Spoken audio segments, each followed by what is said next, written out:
All right, so there's a different type of differential equation that we're working on where you can, instead of using a substitution, you can actually multiply by something, and it feels completely out of the blue. And so I just wanted to do an example and then discuss, like, why does this work? What the heck's going on here? So let's look at this, this problem up here. We have a differential equation, we have an initial condition, and we're asked to find the maximum value of y. Okay, that's great. So what I'm recognizing when I look at this is I'm recognizing that there is the derivative, and then there's a function of x times y. Whenever I see a function of x times y, it makes me think of some sort of situation involving the product rule. And so the function of x that touches the letter y in this example is 2 tan x. And so what I'm actually going to do is I'm going to calculate e to the integral of 2 tan x dx. You might be thinking, what the heck is this all about? So let's start by looking at the integral of 2 tan x. If you remember, tan x is the same as sine over cosine. So I can bring the 2 in front, and I can make this sine x over cosine x, which makes me think that I could probably do a u substitution. I could say u is cosine x, so du is negative sine x dx, which means that my integral now becomes 2 integral of negative 1 over u du, e to that. So I have e to the 2 times negative 1 natural log of u. Well, numbers in front of a log can just become powers inside the log. So I have e to the natural log of u to the negative 2. E to the natural log cancels out, so I'm just left over with u to the negative 2, which is just cosine to the negative 2. Now, a lot of people don't write cosine to the negative 2, because negative powers just means 1 over cosine. 1 over cosine, a lot of people would just write as secant squared x. So I did all that work to figure out that this expression, which seems completely out of the blue, is the same as secant squared of x.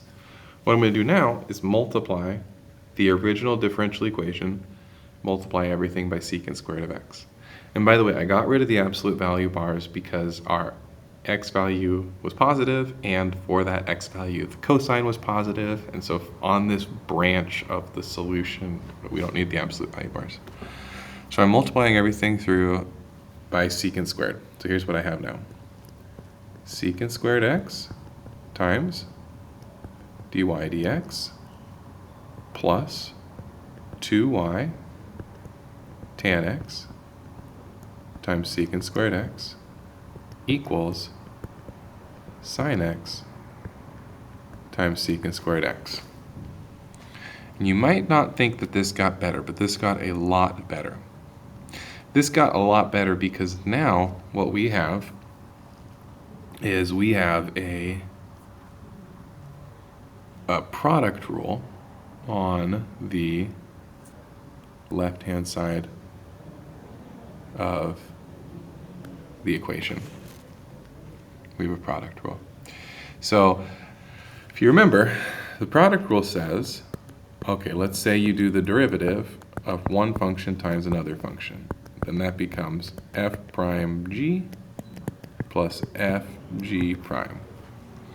Okay, so in this situation, what I'm claiming is that we are taking the derivative of two functions. One of those functions is secant squared of x, and the other function is y. So let's try it. The derivative of secant squared x would be 2 secant x to the first, but then we do the chain rule, which says derivative of the inside. Derivative of secant is secant tan. So this whole thing that I just wrote down there, this whole thing is f prime times g plus f secant squared x times g prime dy over dx. Now look at what I put on the box over here on the left side of the screen. That is identical to the product rule I just figured out. So what I can say now is that my entire differential equation, let me switch back to blue, my entire differential equation can be written like this. The derivative of the product, secant squared x times y, equals whatever the heck sine x times secant squared x is, which I can rewrite as sine x divided by cosine squared x. Maybe you see where we're going here. Move the dx over to the right-hand side and integrate both sides. The integral cancels the derivative on the left side because it said the derivative of the product. Well, integral and derivative are inverses, so the integral of the derivative cancels out. Left-hand side is just secant squared x times y. Right-hand side says it's sine x over cosine squared x, so I'm going to do another u substitution. Real short u substitution. U is cosine x, du is negative sine x, dx. So my right-hand side is the integral of negative 1 over u squared du, same as u to the minus 2 power. So we're going to add 1 to that and divide. So we have left-hand side, I'm running out of space. Let's do this here. Left-hand side, secant squared x times y. Right-hand side, negative u to the add 1, negative 1, over negative 1 plus c. If you solve for y, that means you're dividing by secant squared. So we end up with, I guess I should probably find out what, okay, I'm just trying to save space here. Here, what we'll do is we will pause and clean up the space a little bit. All right, so here's where we left off. We had secant squared x times y is negative u to the negative 1 over negative 1 plus c. And we also had that u was cosine x. So now we can substitute back in. Also, these negatives cancel out. So I just have cosine to the negative 1, where the power is negative 1. Cosine to the negative 1 plus c. In other words, I have secant squared x times y equals cosine to the negative 1 is secant x. The reason I crossed it out is I didn't want it to look like inverse cosine. Okay, now we know y equals 0 when x equals pi over 3. So if y equals 0, the left-hand side is 0. Secant of pi over 3, well, what's cosine? Cosine of pi over 3 is a half. So secant would be 2. So I guess that means that c is negative 2. And now we can get y. The way we get y is by dividing by secant squared. So we have secant x plus c, which is negative 2, over secant squared x. So let's switch that. So secant divided by secant squared would be cosine x minus 2 cosine squared x. Great. Okay. Now find the maximum value of y. Okay, I guess we got to keep going here. To find the maximum value of y, we would take the derivative, which I guess would be negative sine x, multiply the power in front, inside stays the same, derivative of the inside, negative sine x. So then I'm going to set that derivative equal to 0. Both of those have a negative sine x in common. Inside here I have 1 minus 4 cosine x.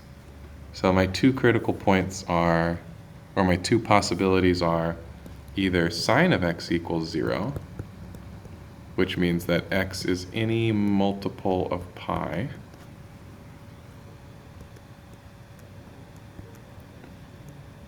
any integer multiple of pi, or cosine x equals a fourth, which happens a couple times. I don't really know when that happens necessarily. And then we want to find the maximum value of y. Well, I can see that when I put the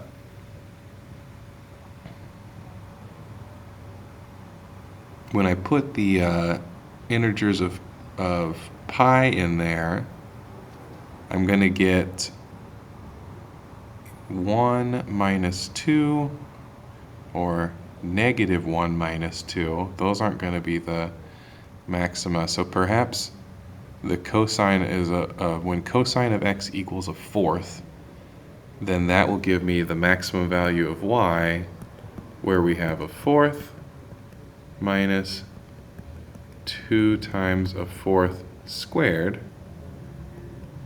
So I guess that's a fourth minus 2 over 16. So that's going to be an eighth. So that feels good.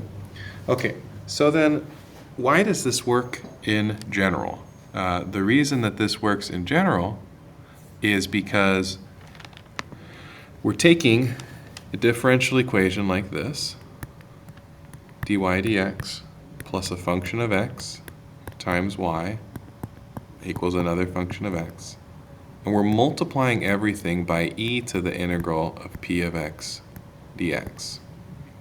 So now we have e to the integral of p of x dx times dy dx plus y times p of x times e to the integral of p of x dx equals e to the integral of p of x dx times f of x.